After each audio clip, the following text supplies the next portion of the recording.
안녕하세요.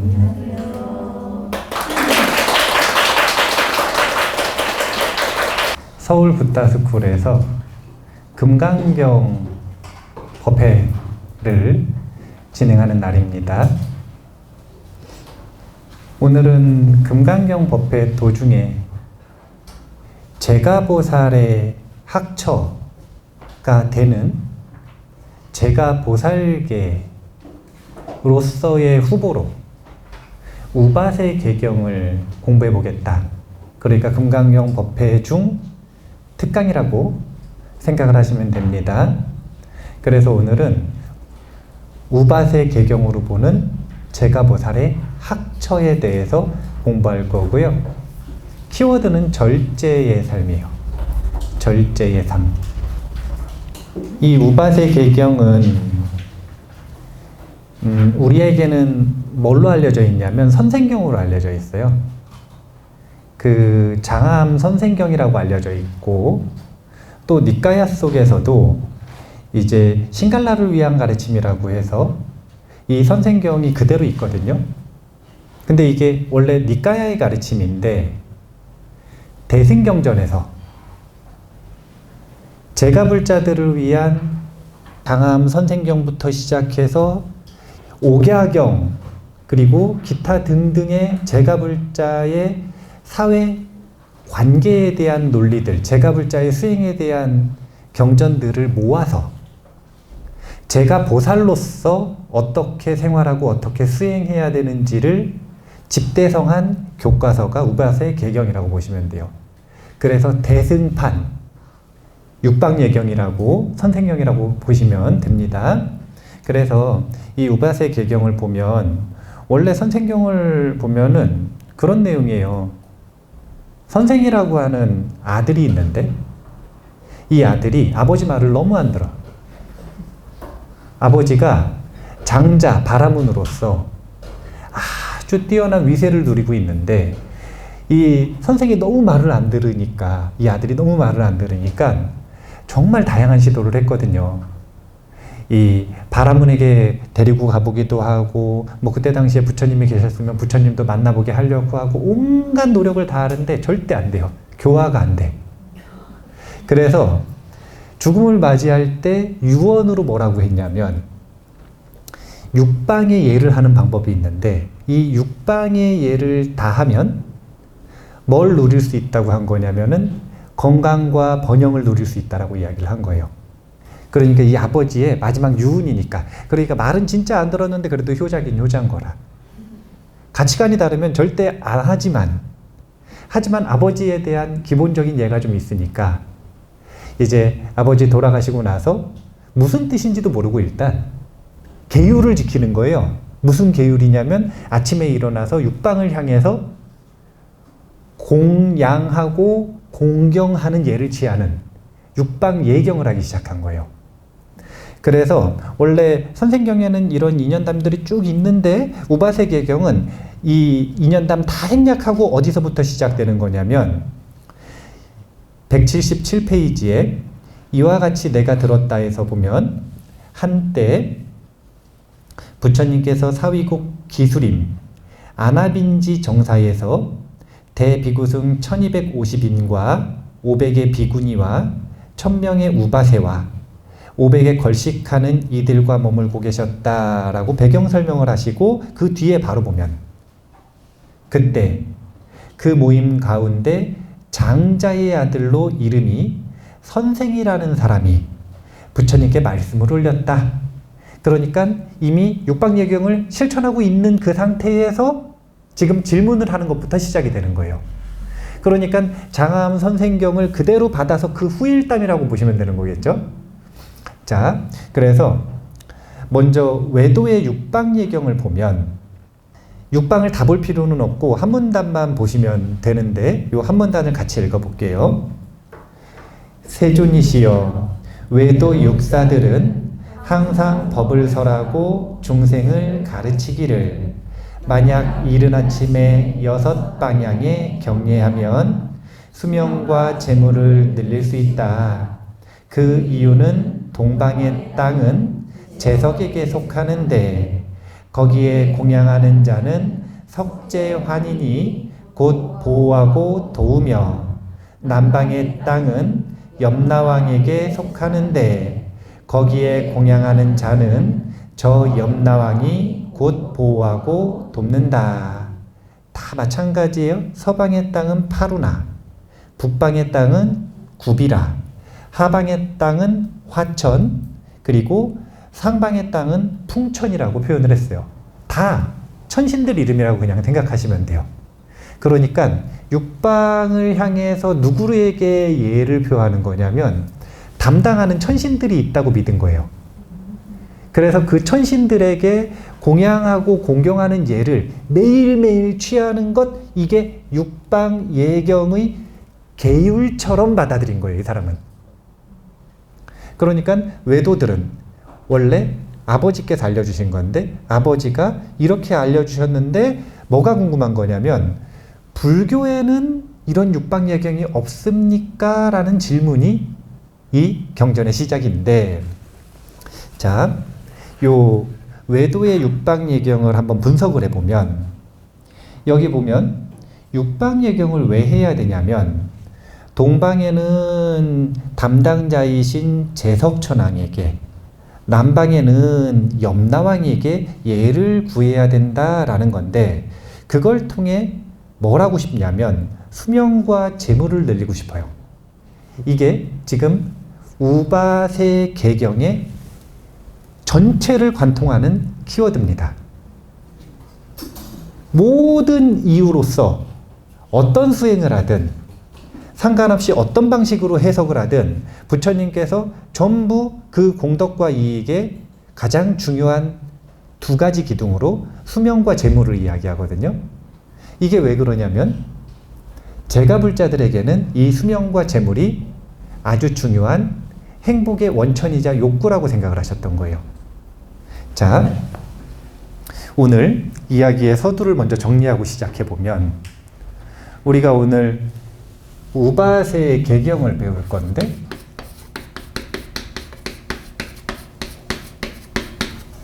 이 우바세 개경에서 뭘 배울 거냐면 제가보살의 학처, 제가 보살계를 배울 거예요. 이제 법망경 보살계를 보면 제가불자들은 도저히 못 지키는 것들이 너무 많아. 제가에서는 아예 지킬 수 없는 것들. 그러면 제가보살계를 받으면 그 제가보살계에 대해서 신심이 깊으면 깊을수록 마음속에서 끊임없이 뭐가 양산되는 거냐면 죄책감이 양산돼요. 왜냐면 못 지키니까. 특히 만약에 그게 경계면 상관이 없는데 중계면 계속 그냥 자존감을 훼손하는 거예요. 왜냐면은 보살의 바라이째가 돼버리니까. 그렇다고 받았는데 안 지킬 수도 없고. 그래서 제가 이 보살의 학처를 받아야만, 우리 입보살행론 공부할 때 보면 보살계를 받을 때 이 보살계를 받는 의궤로서 뭘 일으키는 거냐면 행보리심을 일으키는 건데, 행보리심을 일으킨 보살이 되려면 보살계라고 하는 보살의 학처를 받아서 그 안에서 생활하고 그 안에서 살기 위해 삶을 지속해 나가고 수행을 해 나갈 때 보살이라고 불리는데, 보살계라고 따로 드릴 만한 게 없는 거라. 그래서 우리가 저희 울산 가가지고 저희 람림학당에서 보살계를 받긴 받았지만 보살계 설명 들으셨어요? 안 들으셨어요? 아, 뭘 들어요? 안 들었죠. 10중 대개 48 경국에 안 들었잖아요. 아니 생각해 보세요. 보살의 학처면 그 보살의 학처 하나하나에 대해서 자세하게 배워야 돼요? 안 배워야 돼요? 배워야 그 속에서 살아갈 수가 있지. 그냥 10중 대개가 있고 48 경국계가 있습니다. 그래가지고 어떻게 거기서 살아요? 못 살아요. 이사 갈 수가 없잖아요.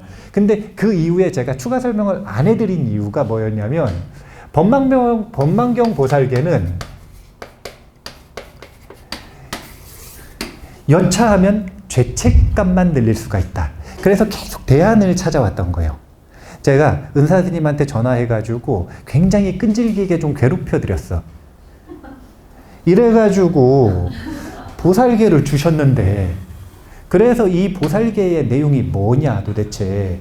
그 제가보살들이 지킬 수 있는 거냐.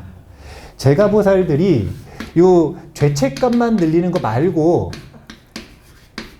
법망경 보살계에 대체할 수 있는 다른 건 없느냐. 이제 끊임없이. 그러니까 또 우리 은사선생님 아시죠? 요만큼 질문하면 이만큼 답변하시는 거. 그래가지고 답변을 전화통화로 한 3시간을 들었는데, 그 3시간을 들은 결과 그러면 요 경전을 한번 살펴봐라 라고 얘기를 해주신 거예요. 아니 그냥 처음부터 이렇게 얘기해 주셨으면 되는데 3시간 동안 답변을 하셔가지고 결국은 요걸 살펴봐라 라고 얘기를 하셔서 제가 검토를 해보니까, 일단 첫 번째로 제가보살계로서 충분한 효용성이 있겠다. 왜냐하면 제가보살에게 어울리지 않는, 즉 지킬 수 없는 것들을 과감하게 뺐어요. 그래서 항목이 많이 줄었습니다. 10중대계하고 48경구계인데 6중대계하고 4개가 빠졌죠. 그 다음 28실의계가 돼가지고 20개가 빠졌어요. 그럼 엄청나게 계율이 많이 빠진 거죠. 근데 빠지기만 했느냐? 그게 아니에요. 제가보살들에게 딱 맞는 계율들이 또 들어갔어요. 예를 들면 이런 겁니다. 법망경 보살계에 세금 잘 내라 그래요? 세금 잘 내지 말라 그래요? 그런 말이 없어요. 근데 이 우바세 개경에 보면은 세금 문제가 나오거든요. 세금을 탈루하면 절대로 안 된다라고 하는 것. 이것은 제가 보살로서 계율을 어기게 되는 거예요. 이런 식의 제가자의 삶에 어울리는 항목으로서의 계율들이 쭉 포함되어 있는 게 이 우바세 개경이에요. 근데 요 제가 보살계로서 6중 대계와 28 실의계는 두 번째 시간에 배울 거고, 첫 번째 시간에는 요걸 배우기 전에 지금 뭘 배우려고 하는 거냐면, 왜 일로 왔는가. 금강경 정신희유분에 보면 청정한 믿음이 나는가 나지 않는가, 청정한 믿음이 나는가 나지 않는가, 이 두 가지 갈림길이 있었잖아요. 나는 사람과 나지 않는 사람의 차이를 뭐라고 하냐면 지계수복자라고 하죠. 그런데 이 지계수복이라고 하는 걸 금강경을 배울 때는, 금강경은 반야부 경전, 600부 반야의 핵심 아닙니까? 그러니까 상세 내용이 들어있는 게 아니라 거의 목차에 가까운 내용들이 들어있어요. 그러면 지계수복에 대한 상세한 내용을 제가 아무리 설명을 한다 그래도 최대한 자세하게 설명했지만 더 자세한 내용이 필요해서 이걸 가져온 거예요. 지금 우바세 개경을 어떻게 지계수복을 할 것인가. 그런데 이 지계수복의 핵심 내용이라고 하는 건 다른 게 아니라 절제에서 시작된다라고 이야기를 해서, 제가 오늘 이 우바세 개경의 보살의 학처의 키워드는 절제가 될 것이다 라고 설명을 한 거예요. 자, 육방의 의식으로 다시 돌아가면, 그래서 외도는 육방에 있는 천신들에게 뭘 요청하는 거냐면 수명과 재물을 늘리기를 요청하는 예, 이것이 외도의 육방예경입니다. 이거 지키기가 쉬울까요? 어려울까요? 쉽기는요. 이것만 지켜도 대단한 거거든요. 매일 일어나가지고 어떻게 육방의 예를 해요? 그걸 계율로서 하는 거 아닙니까? 계율이라고 하는 것은 왜 줬느냐? 잘 지킬 수 있으면 계율로 줘요, 안 줘요? 안 주죠. 생각해 보세요. 행복해지기 위해서 주는 게 계율인데, 살생하지 말라라고 하는 것, 이거는 지키기가 어려워서 주는 거예요? 지키기가 쉬우니까 주는 거예요? 어려우니까 주는 거죠. 그런데 숨 안 쉬면 행복할 수 있어요, 없어요? 근데 숨 쉬는 건 계율로 줘요, 안 줘요? 왜냐면 지키기가 쉬우니까. 육방예경이 계율의 측면으로서 지켜지기를 권장되는 이유는 지키기가 정말 어려워서인데, 이렇게 반복하는 습관 속에다가 부처님의 의미를 더하는 겁니다. 부처님께서 설하시는 육방예경을 보면 179페이지에 일단 결론부터 이야기하면 부처님께서는 육방에 순차적으로 육바라밀의 마음으로 예경을 하기를 권장하시는데, 즉 행보리심의 실천을 다짐하는 것이 대승불자의 보살의 육방예경이다, 이렇게 얘기하시는 거예요. 한번 단바라밀 부분을 보도록 하겠습니다. 선남자여, 나의 가르침 가운데에도 역시 육방이 있으니 이른바 육바라밀이 이것이니라. 동방은 단바라밀이니 왜 그런가?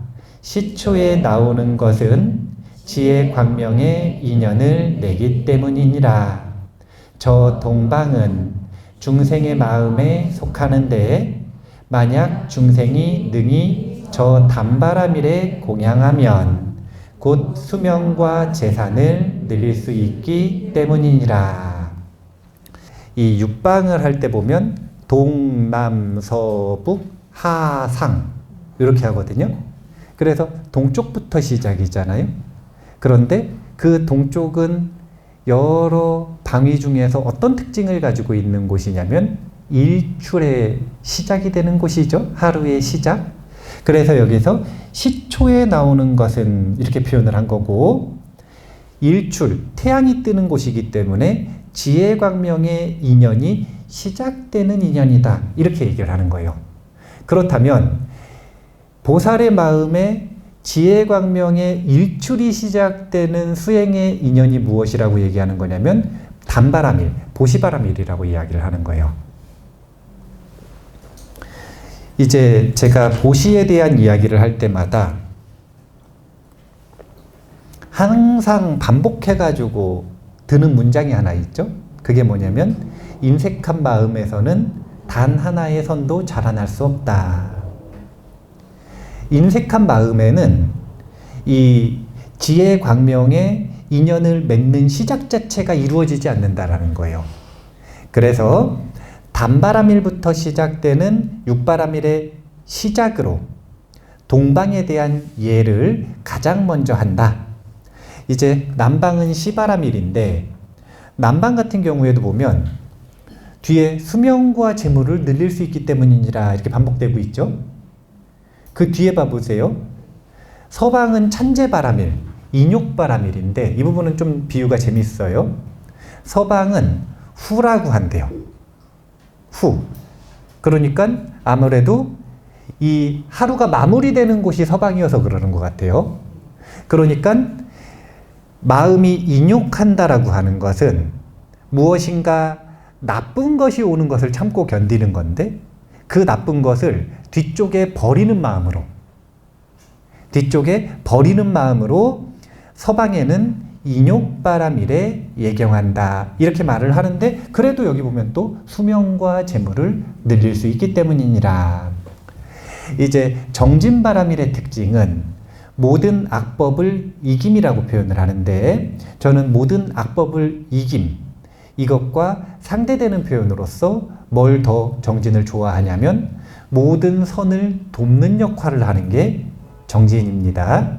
그래서 나머지 모든 바라밀을 돕는 조력자 역할을 하는 게 정진이다, 이렇게 생각을 하시면 되는데, 이 정진바라밀도 수명과 재물을 늘릴 수 있다, 이런 부분들을 지금 눈여겨서 한번 보셔야 되는데, 정리하면 육방예경을 지금 하고 있는데요, 이걸 지금 마치 계율처럼 받아서 실천하라는 의미예요. 그런데 먼저 외도의 육방예경은 천신들에게 예를 표했어요. 이유는 다른 게 없고 뭘 바라는 거냐면 수명과 재물이라고 표현을 했는데, 이게 우리 칸리명상에 보면 자비명상하는 문장이 있잖아요. 그 문장에 보면 위험과 적으로부터 자유롭고 건강과 번영을 누리기를, 위험과 적으로부터 자유롭고 건강과 번영을 누리기를, 이런 짝이거든요. 그래서 요 목적에 대해서 조금 이따가 얘기를 할 거고, 외도의 육박예경을 대승 보살의 육박예경으로 바꿨을 때는 천신에게 예경을 하는 게 아니라 육바라밀에 예경한다 라는 내용으로 바뀌었고요. 똑같아요. 수명과 재물을 주는 것이 이 육바라밀이다. 천신이 주는 것이 아니라 육바라밀이다. 이렇게 바뀐 겁니다. 자, 그렇다면 이제 부처님의 행복론에 대한 이야기를 잠깐 정리를 해볼게요. 부처님께서는 제가불자들을 향해서 행복에 대해서 이야기할 때와 출가자를 향해서 행복을 얘기할 때 같은 방식으로 얘기하셨을까요? 다른 방식으로 얘기하셨을까요? 자, 제가 한번 정리를 해볼게요. 부처님은 제가자를 위해서 행복을 이야기하실 때는 두 가지 복이 필요하다 그러셨어요. 그게 뭐냐면, 예, 좋아요. 인복과 제복이에요. 이게 인복과 제복을 뭉뚱그려서 설명하시는 분이 아니거든요, 부처님은.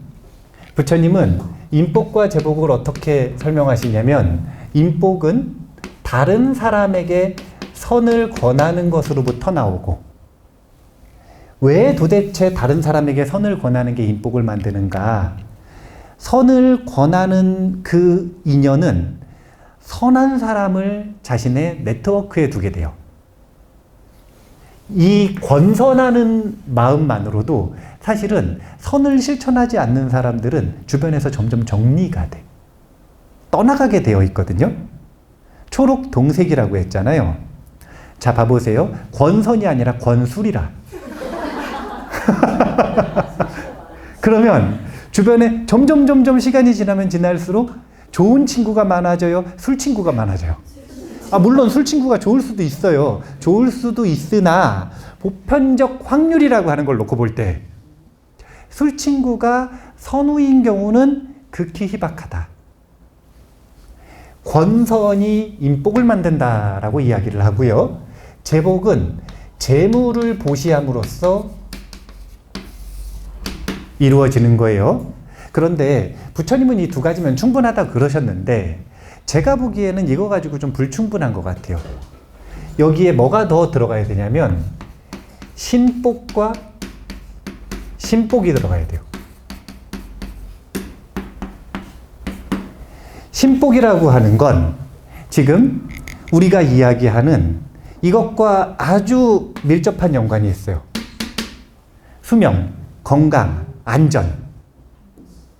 사실은 아무리 우리가 좋은 걸 누려도요, 좋은 게 우리에게 주어져도 건강이 무너지면 또는 자신의 안전을 위협받으면 나머지가 전부 근간이 흔들려요. 그래서 이 신복이라고 하는 것은 너무 중요한 것이다.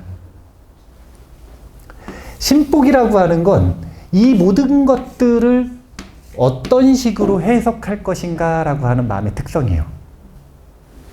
아무리 신복이 주어지고 인복이 주어지고 제복이 주어져도 마음이 만족할 줄 모르면, 그러면 이 마음은 안타깝게도 좋은 조건이나 좋은 환경이나 행복하지 못해요.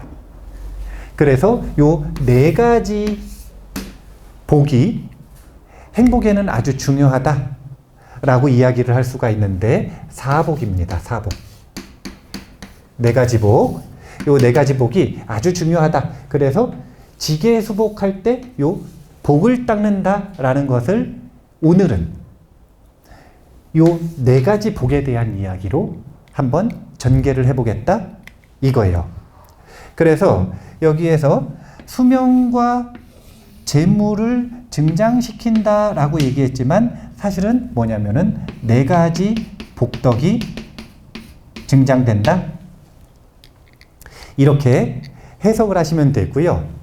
요 천신에게 의지한다라고 하는 것은 요 네 가지 복덕의 상승이 무엇을 근원으로 하는 것인가 라고 하는 관점이 외부에 있는 신이 내게 주는 것이다 라는 관점이 되는 거예요. 천신들에게 공양을 올리고 얘를 잘 갖췄으니 기꺼워서 또는 불쌍히 여겨서 우리에게 요 복을 준다, 이런 관점인 거예요. 그런데 이게 외도의 관점이라면 부처님께서는 그게 아니라 육바라밀을 실천함으로써 수명과 재물, 복이 증장된다라고 이야기를 하셨는데, 이 육바라밀은 뭐에 해당되는 거냐면 내 내면의 태도이고 습관에 해당되는 거예요. 왜 도대체 아침마다 동방을 보면서 보시를 생각하고, 남방을 보면서 지게를 생각하고, 서방을 보면서 인욕을 생각하고, 북방을 보면서 정진을 생각하고, 하방을 보면서 선정을 생각하고, 상방을 보면서 무상의 반야를 생각해야 되는가? 도대체 왜? 그것은 오늘 하루를 살아가는 동안 내가 이 육바라밀을 잊지 않고 기억하고 실천할 수 있는 순간 실천하겠다라고 매일매일 다짐하는 거잖아요. 이것을 통해서 자신의 태도와 습관을 만드는 겁니다. 이게 지금 두 번째 육방에 대한 해석이에요. 세 번째는 어디 있냐면 195페이지에서는 이 육방을 인간관계로 보는데, 선남자야 제가보살이 만약 우바세계를 받고자 하면 먼저 마땅히 차례로 동방과 남방과 서방과 북방과 하방과 상방에 공양하여야 하느니라 라고 이야기하셔서 동방부터 얘기가 나오거든요. 한번 동방 살펴볼까요? 동방이라는 것은 곧 부모이니, 만약 사람이 부모에게 의복, 음식, 친구, 탕약, 방사, 제보로 공양하고 공경, 예배, 존중, 찬탄하면 이 사람은 곧 능히 동방에 공양하는 것이니라. 자, 이제 자식의 입장에서 생각하지 마시고, 여기 부모님들 아직 계시죠? 돌아가셨으면은 이제 할 수가 없는데, 본인이 부모님의 입장이라고 한번 생각을 해보세요. 내가 부모님인데 자식이 우리에게 어떻게 하냐면, 첫 번째 의복, 음식, 침구, 탕약, 방사, 제보를 지원해주고 공양해주는 거예요. 그러면은 효자예요, 아니에요? 효자죠. 자, 두 번째, 그걸로 끝나는 게 아니라 공경, 예배, 존중, 찬탄을 해요. 효자예요, 아니에요? 효자죠. 그러면 자식에 대해서 뭐가 있는 거냐면 제복과 인복이 있는 거라. 그렇죠? 네. 지금 자식이 내 삶에 있어서 이 재물을 지원해주고 있고, 그 다음에 아주 좋은 관계로서 나를 존중해주고 아주 은혜로운 관계를 맺고 있는 거예요. 이런 자식이 있으면 좋겠어요, 안 좋겠어요? 그러려면 부모가 어떻게 해야 되는지가 나오거든요.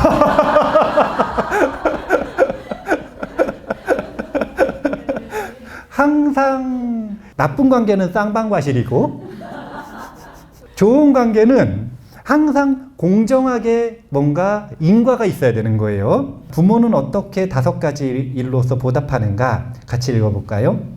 첫 번째는 지극한 마음으로 사랑하는 것이요. 두 번째는 끝까지 속이지 않는 것이요. 세 번째는 재물을 주는 것이요. 네 번째는 좋은 가문에 혼인시키는 것이요. 다섯 번째는 세상 일을 가르치는 것이니라. 부모가 자녀에게 재물을 주고 그 다음에 좋은 인간관계, 인복을 줬기 때문에, 이렇게 부모가 해주면 자녀 입장에서는 부모에 대한 제복과 인복이 있는 거라. 그러니까 항상 쌍방간에 비슷하게 하는 거거든요. 물론 이렇게 생각하시는 분들이 있죠. 저는 잘했는데 자녀는 잘 안 하던데요. 기대해 보셔도 돼요. 기대해 보셔도 돼. 아직 삶이 많이 남았잖아요. 네. 삶이 아직 많이 남았기 때문에 지금 와서 그렇게 꼬리표를 딱 붙여가지고 명찰을 붙여놓으면 그런 관계가 돼버리거든요. 그러니까 좋은 관계를 기대하셔야 돼. 아직 시간이 많으니까. 지금 남방도 한번 봐볼까요?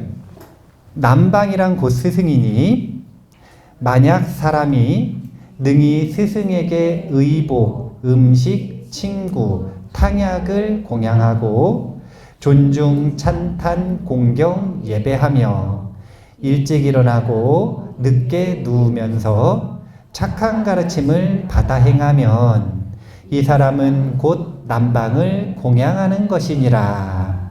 공경하고 공양한다라는 거 하는 건 비슷하거든요. 의복, 음식, 친구, 탕약.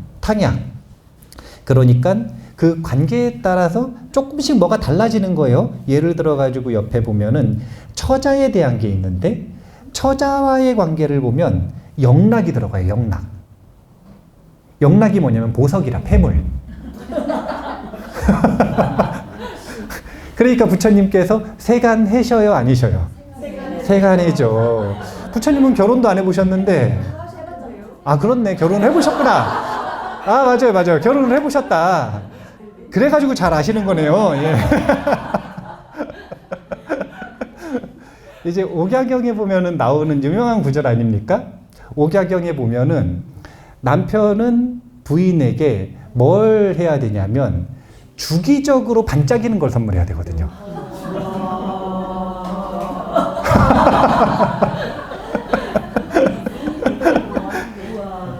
이렇게 보면 지금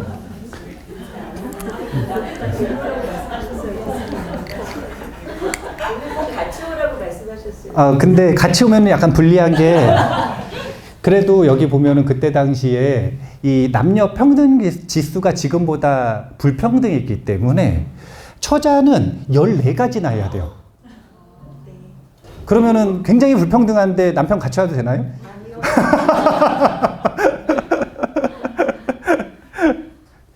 여기 보면 외도의 육방예경이 있었죠. 보살의 육방예경이 하나는 자기 자신의 내적인 습관에 대한 이야기로 해석을 하는 게 육바라밀이고, 그거 말고 이번에는 똑같이 보살의 육방예경인데 인간관계로 푸는 게 있어요.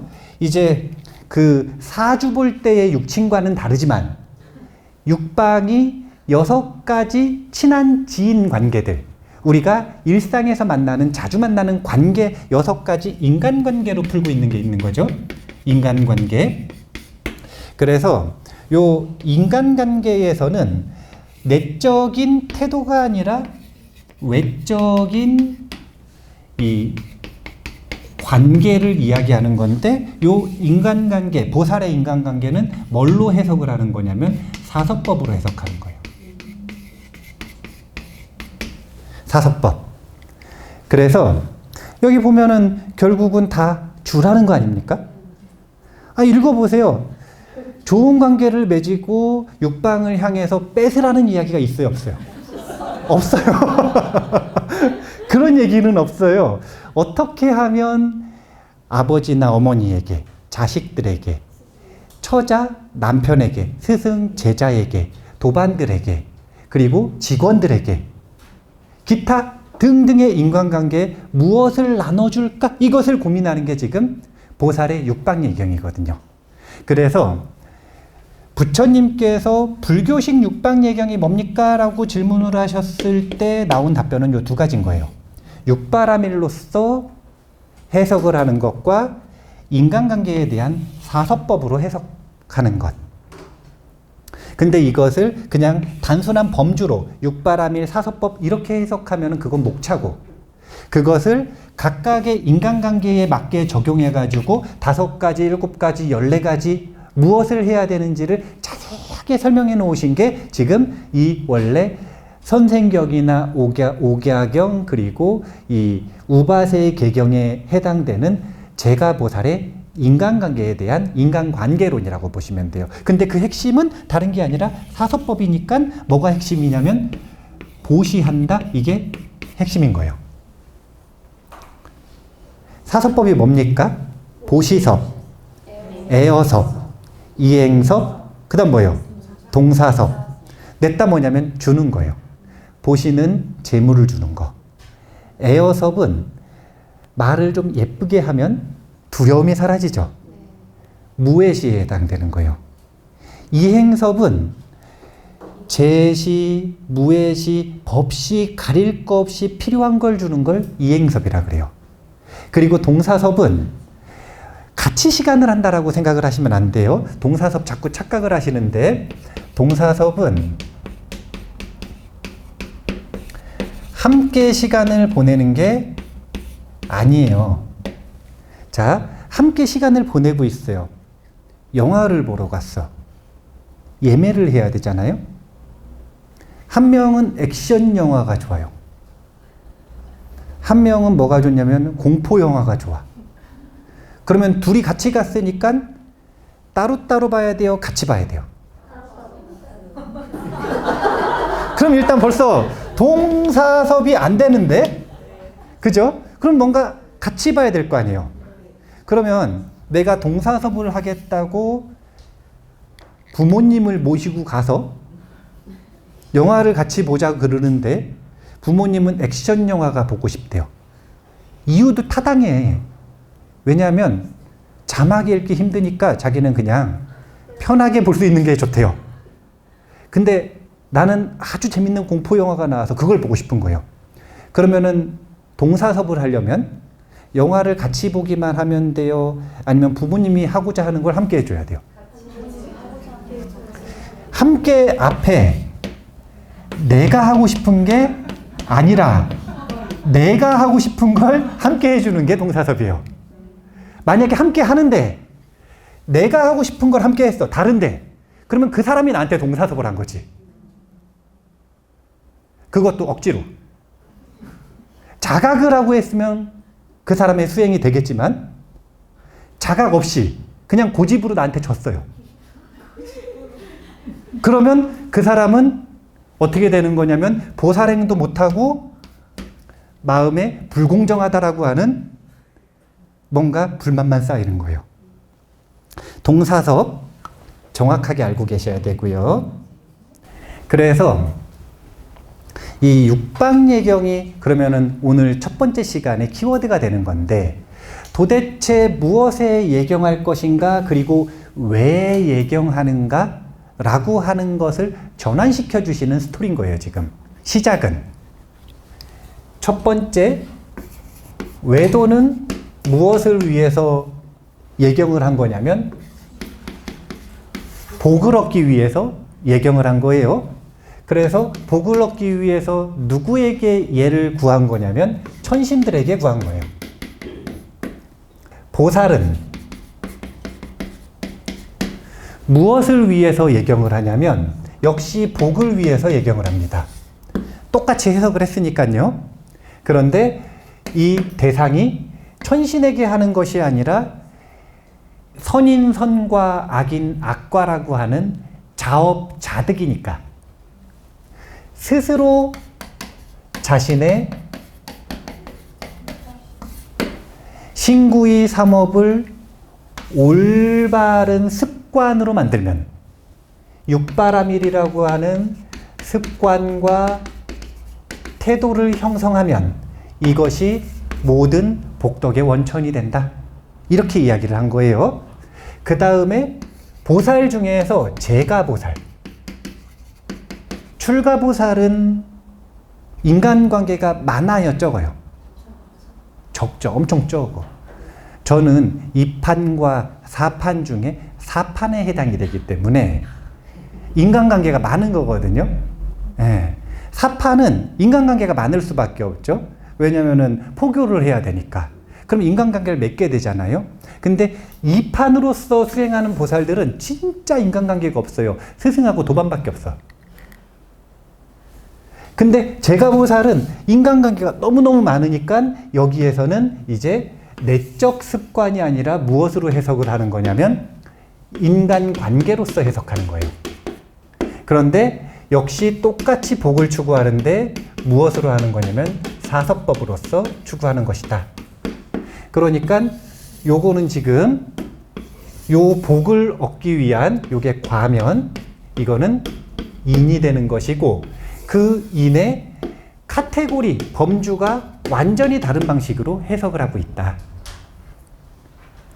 행복이 무엇이 행복인가 라고 묻는 것이 요 복에 대한 이론이고, 어떤 결과를 얻어야 행복한 것인가, 이게 복에 대한 이론이고, 그 다음에 그 결과를 무슨 원인을 쌓아야 얻을 수 있는가 라고 하는 게 행복의 방법론이 되는 것이고, 그리고 이 방법론이 이렇게 범주가 나뉜다. 이렇게 보시면 되는데, 두 번째 시간으로 가려면 연결고리가 필요하잖아요. 그 연결고리가 뭐냐면 요 과가 아까 4가지가 있다 그랬어요.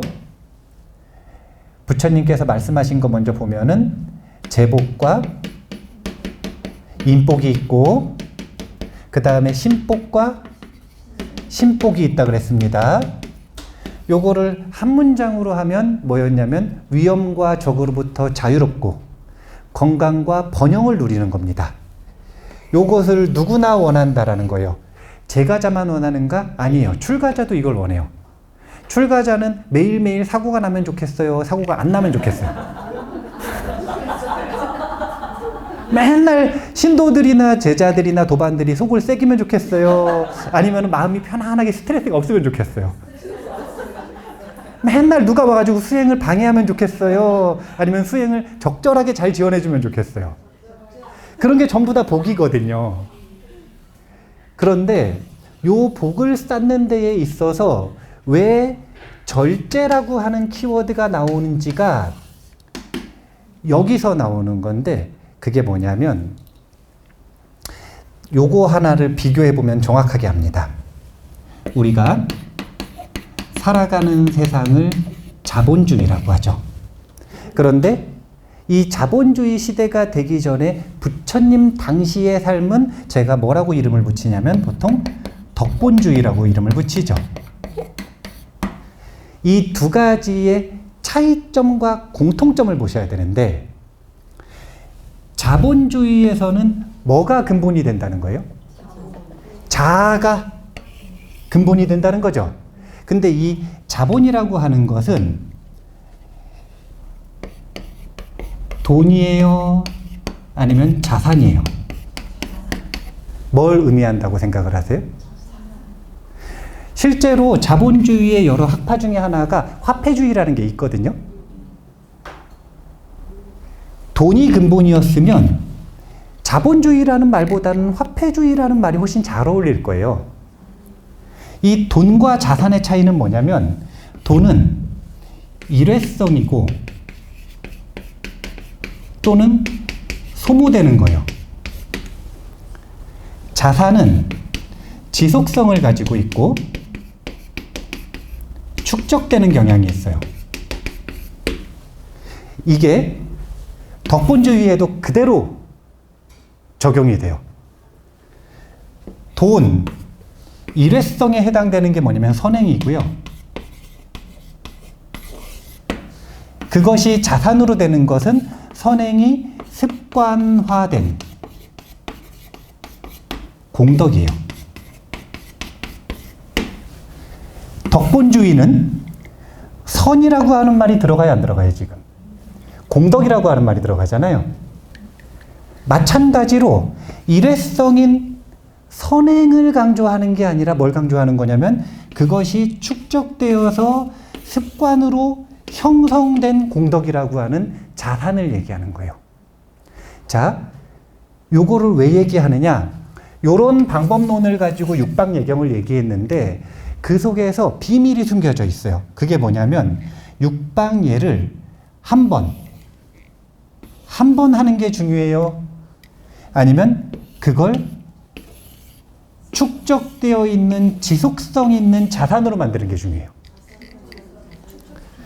축적시키는 게 중요하잖아요. 자본주의에서 성공하는 방법이라고 하는 걸 부처님께서 다 얘기를 하셨더라고. 제가 오늘 제가불자의 윤리를 찾아보면서 경전들 니까야를 쭉 뒤져봤더니 부처님께서 경제론을 다 얘기를 하셨는데, 제가불자를 위해서는 뭐라고 얘기를 하셨냐면 출가자하고 정반대예요. 출가자에게는 일하지 말라고 하셨고 재산에 관심 가지지 말라고 하셨는데, 제가자에게 경제에 관심을 가져라. 그 다음 두 번째가 뭐냐면 벌 수 있다면 돈을 많이 벌어라. 그리고 세 번째가 뭐냐면 대신 정직하게 벌어라. 이게 제가자를 위한 경제 원리예요.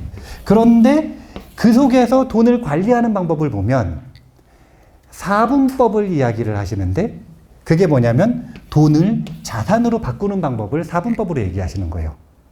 버는 돈을 어떻게 써야 되는지를. 근데 4분의 3이 자산에다 투자하도록 이야기를 하시거든요. 4분의 1을 생활에서 쓰고 4분의 3은 자산으로 바꾸기를 지속적으로 권장하시는 거예요. 이게 뭐냐면 여기에서 일로 넘어가야 제가불자의 삶은 안정된다는 거예요. 마찬가지로 덕본주의의 삶도 선행 한 번 실천하는 게 중요한 게 아니라 이것에서 일로 넘어가야, 공덕으로 넘어가야, 그래야 뭐가 생기는 거냐면 선의 흐름이라고 하는 게 생기고, 그래서 보리심을 일으키면 어떻게 되는 거냐면 방일하거나 잠자는 순간에도 보리심을 지닌 그 극선의 공덕 때문에 그냥 자동으로 공덕이 무량으로 증진되는 거예요. 마치 자산이 형성됐을 때 잠자도 돈이 느는 것처럼 선한 습관 중에 최고의 습관인 이 보살의 습관이 마음의 자리를 잡으면 그러면 자동으로 공덕이 늘어나는 현상을 경험하게 된다.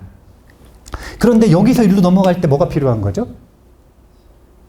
시간이 아니에요. 절제가 필요한 거예요. 절제.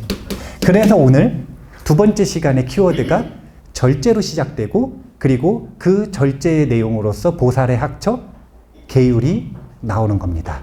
육방 예경에서 시작돼서 어떻게 우리가 원하는 것들의 인과가 이루어져 있는지 이걸 쭉 보니까 뭘 해야 되냐면 절제를 할 줄 알아야 되는 거예요. 그래서 그 절제하는 방법론이자 절제를 훈련하는 항목에 해당되는, 절제를 훈련하는 보살의 학처에 해당되는 계율로 넘어가는 흐름이 오늘 강의의 흐름이다.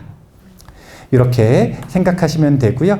그래서 두 번째 시간에는 뭘 할 거냐면 우바세 계경에서 이야기하는 보살의 학처가 어떻게 구성되어 있는지 간단하게 한번 살펴보도록 하겠습니다.